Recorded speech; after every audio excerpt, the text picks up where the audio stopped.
under this tool. This is very, very simple.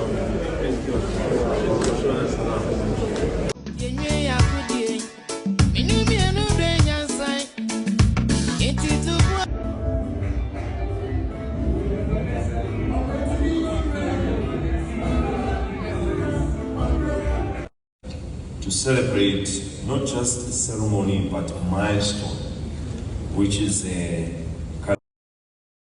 On the morning of June 24th, King Mswati III, the Ngwenyama, King of the Kingdom of Eswatini, landed in Accra aboard a royal aircraft, signaling the commencement of his 4-day state visit to Ghana. At Kotoka International Airport, he was greeted by a colorful ceremonial welcome that included traditional drumming, military salutes, and an official guard of honor organized by the Ghanaian government. Chief of Staff Julius Debra received him on behalf of President John Dramani Mahama, alongside representatives of the Foreign Affairs Ministry, Defense, Works and Housing, and Tourism and Culture, attesting to the breadth and gravity of the bilateral engagement.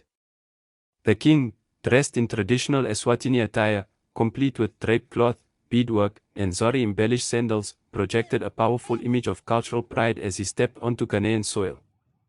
Escorted to Jubilee House, he was further received in a formal ceremony featuring Ghanaian military and cultural elements.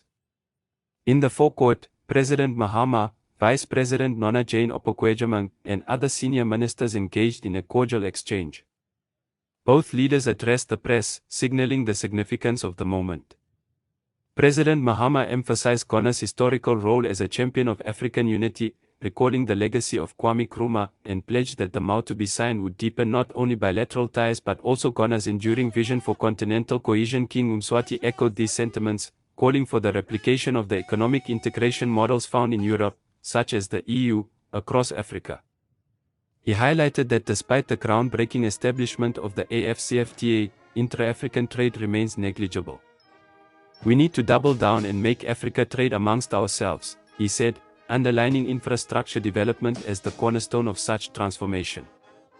Following the press briefing, the two heads of state held in-depth private negotiations in the Credentials Hall. These bilateral discussions covered trade facilitation, tourism promotion, cultural exchange, youth educational opportunities, and infrastructure collaboration. The culmination of these talks was the signing of a Memorandum of Understanding to establish a joint commission for cooperation, formalizing mechanisms whereby the two governments would align efforts spanning trade, investment, cultural diplomacy, education, tourism, and infrastructure development. The agreement, co-signed by Ghana's Foreign Minister Samuel Okadzito Oblekwa and Eswatini's Fola Shekentu, sets out annual sessions for joint commissions and technical working groups across priority sectors. In the late afternoon, King Mswati traveled to the AFCFTA Secretariat in Accra, where he held discussions with the Secretariat's officials.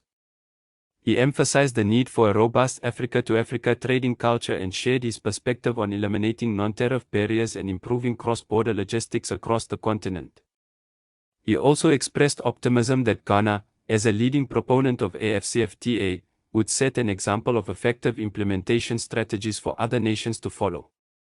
Following the meeting at AFCFTA, he returned to Jubilee House where a working dinner with key ministers further rounded out day one, allowing for in-depth exploration of potential joint ventures, tourism marketing, and cultural exchange programs. Throughout the first day, the visit was framed as far more than symbolic. It was a strategic push for Africa-wide economic integration and regional leadership. Ghanaian and Eswatini media praised the opening salvo, coordinating policy commitments on trade, infrastructure, and culture via the MOU, and setting a clear continental vision toward replication of successful economic models. With festivities, traditional respect, and diplomatic weight, Day One established the backbone of what was to become a transformative state visit. After a restful evening in Accra, King Mswati and his delegation departed for Kumasi early on Wednesday, June 25th, signaling a shift to the cultural and civic heart of Ghana's Ashanti region. Preparations for their arrival had intensified since mid-June, when the Kumasi Metropolitan Assembly launched a city-wide clean-up on June 21st.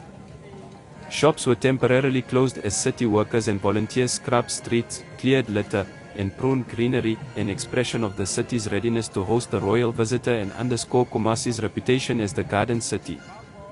In the morning, King Mswati touched down in Kumasi and was greeted by the Asante Yin, Otamfio Osei II, marking the first in-person meeting between the monarchs in Ghana.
The visit to Kumasi Metropolitan Assembly, KMA, began with high-level briefings on urban development, sanitation, infrastructure projects, and local governance structures. The AFCTA, joined by municipal authorities, outlined efforts taken by Kumasi to boost its economic, civic, and cultural assets, ranging from market modernization to heritage conservation programs. King Mswati, whose nation also operates under traditional governance frameworks, expressed appreciation for the integration of chieftaincy and local governance in Ghanaian development efforts. Sources observed that both kings signaled willingness to initiate knowledge-sharing programs, such as training workshops or joint forums on urban planning and community leadership. Next on the itinerary was a guided tour of the Menhire Palace Museum.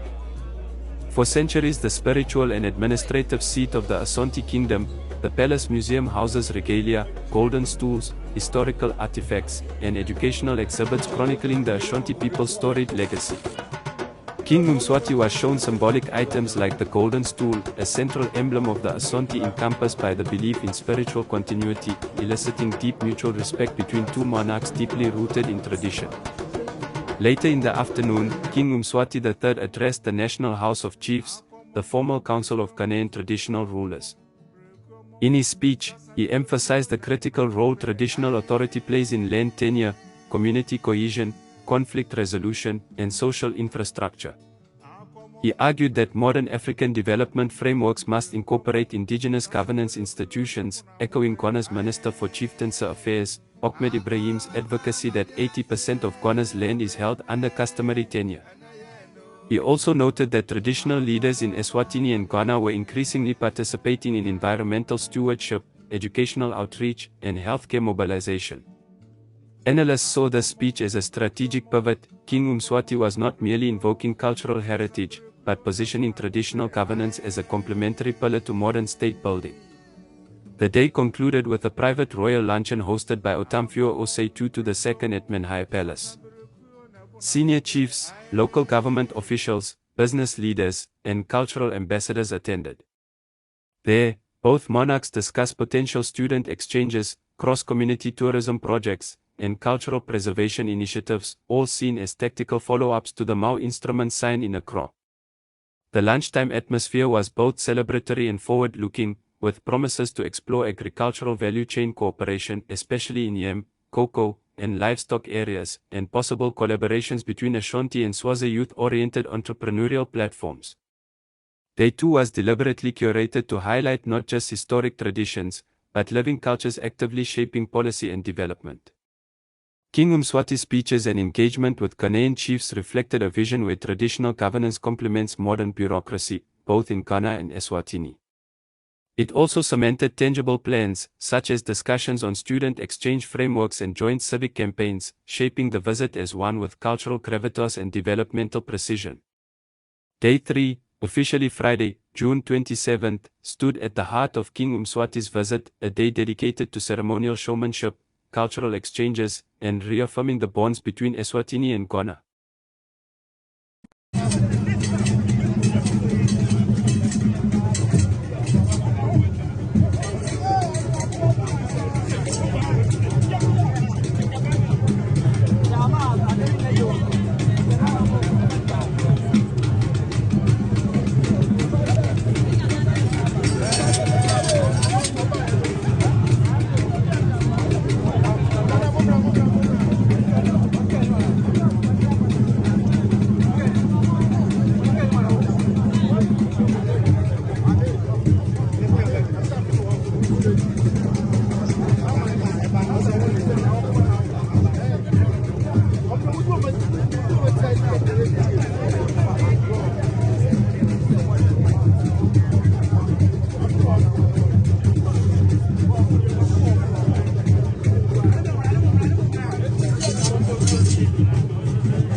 also.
number is for the two chair, and then this appointed ensemble.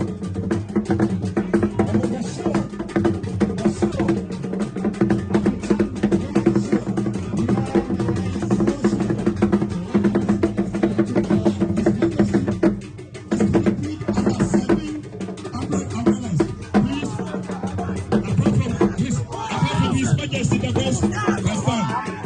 We respectfully ask you to stand. The assertive name of 2 4 or 6 to the second. Canopied are 7 umbrellas.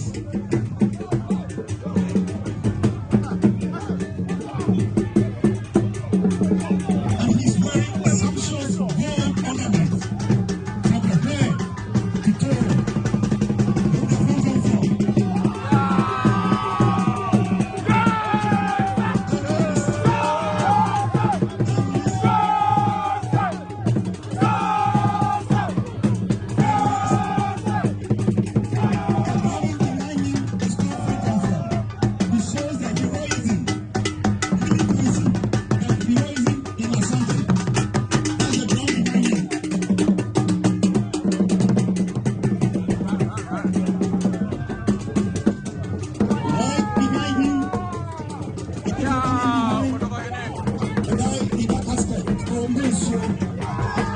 It's like a fridge where there's water and food because the king will eat with water. That is also. Then right there you have the gun barrels.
In a sighting.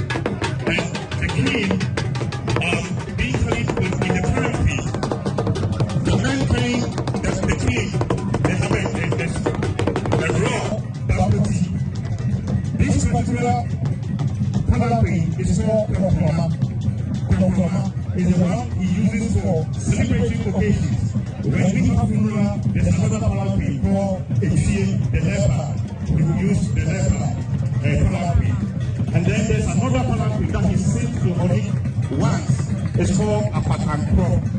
And then our queen mother has its own palanquin called Sikh. I'll be standing here to the side to give you more explanation to unfold. As you can see, all the music, the king, the Asante king, is supposed to be the patron of the arts, the music. But the patron of the music, it is expected of him to respond appropriately to music. That's why he was dancing. So he's the patron of the human development. He's the patron of the songs, he's the patron of the drumming, he's the patron of everything. But then he's expected to respond appropriately. And he can dance to every single music here. That is why we refer to him as the patron. Thank you.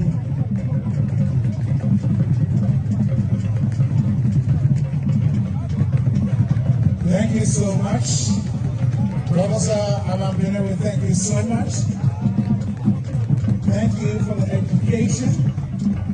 With some of us here are not so much aware of the deep history you have narrated here at the Marshall Palace.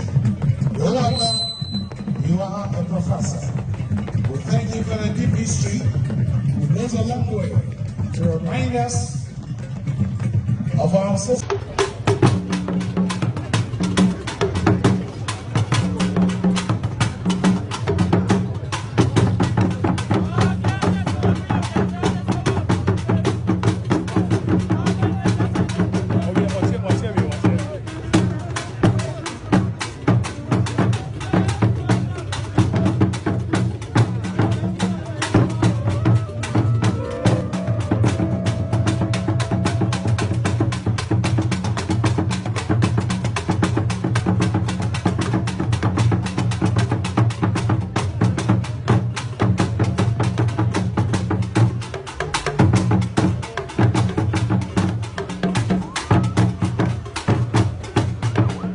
Following a quiet morning spent in meetings with the Asante-Yin and local dignitaries, the midday scheduled climaxed with the Grand Durbar of Chiefs at Menhire Palace. The wider Kumasi public was invited to witness the event, which featured a vivid display of Ashanti regalia, state drums, golden stools, royal umbrellas, and rhythmic dance sequences performed by Asante regiments and Swazi cultural dancers. The Durbar underscored aesthetic and spiritual commonalities between the two monarchies. Swazi dancers, adorned in traditional emahia cloth and beaded tassels, performed side by side with Ashanti ensembles, creating a rich tableau of shared heritage.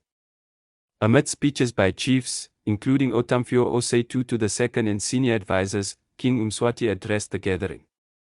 He spoke passionately of a shared cultural lineage, reflected in chieftaincy structures across both nations. Today we stand together, two African monarchies bound by tradition and faith in our people, he said, with Ghanaian media describing the moment as one of Pan-African monarchic unity. Analysts later said the Durbar symbolism was deeper than ceremony. It suggested alternative African identity anchors beyond political systems, grounded in traditions shared across centuries.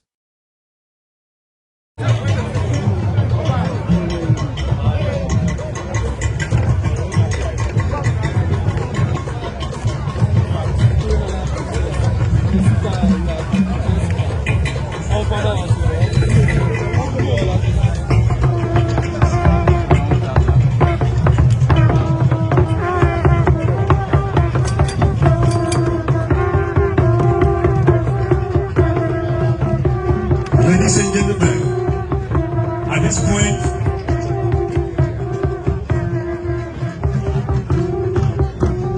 I'd like to introduce our guest to all present in honor of His Majesty King Mswati the Third, head of state of the Kingdom of Eswatini, and his delegates. With His Majesty, His Royal Highness, the President La Mongongo. I hope I did it right. His Royal Highness, Prince Whitley Benkosi. His Royal Highness, Prince Yusuku. His Royal Highness, Prince Ntrashu. And His Royal Highness, Prince Sasi Wenge.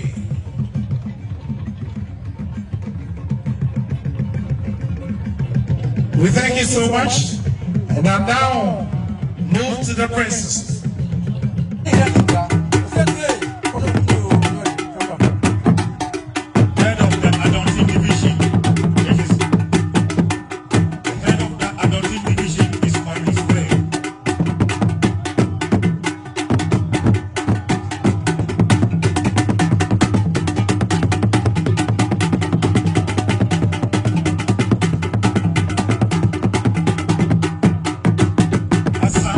Paramount Chief is also making his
At evening, a royal banquet was held in honor of King Mswati at the Grand Hall within Kumasi Metropolitan Assembly premises. Hosted by a center in Otamfio Osei II the event brought together Ghanaian government ministers, diplomats, traditional leaders, business elites, and civil society members. The menu featured a blend of Ghanaian and Swazi cuisines, symbolic of cross-cultural culinary diplomacy. Banquet speeches highlighted achievements thus far, the Joint Commission MAU, student exchange offers, tourism promotion plans, and agricultural value chain discussions. King Mswati used the opportunity to express hope that both nations would embark on reciprocal visits and joint investments, particularly within the creative arts and youth sports sectors. Throughout the evening, cultural performances interspersed the dinner. Ashanti drumming ensembles were followed by Swazi reed dances, creating a vibrant cultural tapestry that engaged local and international guests alike. The Ghana Eswatini Youth Choir performed to commemorate the visit, reinforcing unity through music. Gesture after gesture, exchanging royal cloths, beads, and solidarity toasts, cemented the impression of a dynamic cultural partnership. Although some press reports mistakenly dated the Durbar to Thursday, all official schedules and coverage confirmed the cultural celebration occurred on Friday, June 27. By the end of day 3, the visit had transcended diplomacy, it had become a cultural showcase. King Mswati's presence in Kumasi's public spaces, combined with grand ceremonies, reinforced the message, traditional monarchies still matter in modern Africa, both as custodians of heritage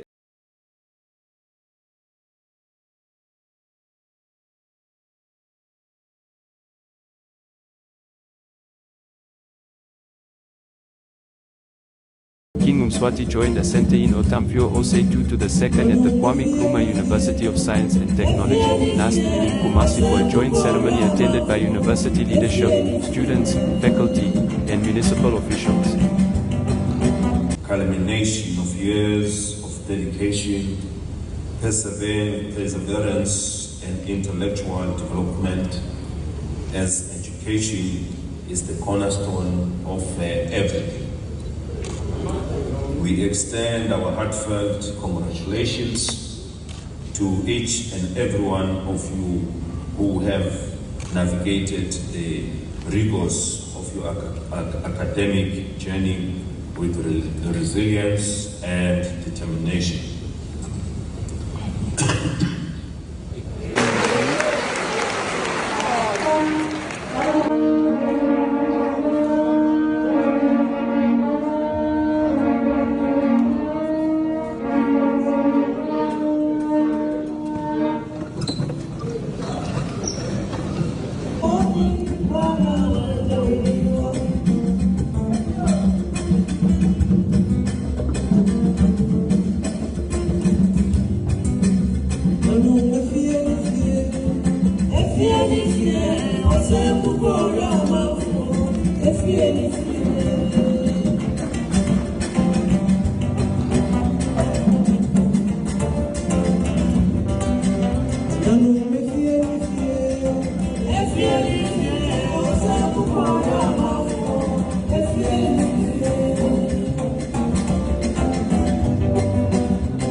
philosophy plant breeding, Ejare Richard Yao.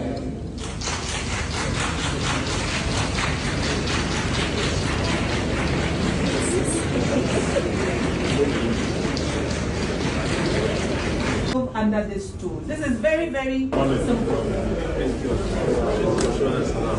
Upon arrival back in Accra, a short departure ceremony was hosted at the airport, where deputy chiefs of staff and protocol officers bid him farewell.